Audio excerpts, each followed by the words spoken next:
Alors la santé et la sécurité est la première priorité pour le Zingha Marazi. Donc plusieurs actions ont été mises en place qui ont permis de diminuer fortement l'accidentologie sur nos chantiers.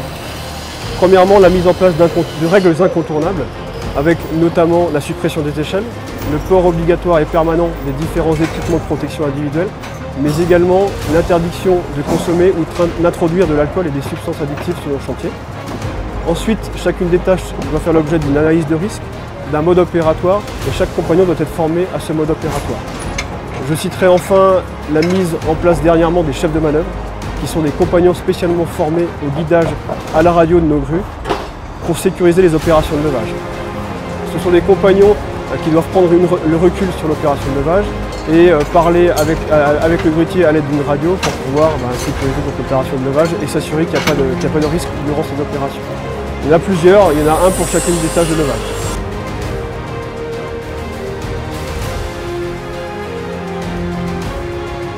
Grâce à nos actions sécurité, le Zingha Marazi a amélioré significativement ses résultats sécurité sur les chantiers. Malheureusement, trop de situations à risque subsistent sur nos chantiers. Nous devons cultiver la culture de la prévention et de la sécurité.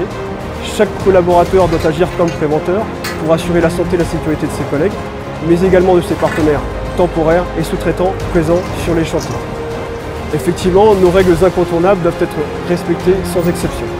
Personne ne doit accepter une situation à risque, dire stop et faire corriger immédiatement la situation. Enfin, nous devons encourager et surtout valoriser la remontée d'incidents, d'événements, l'usage du droit de retrait, mais également les bonnes idées et les bonnes pratiques de nos équipes.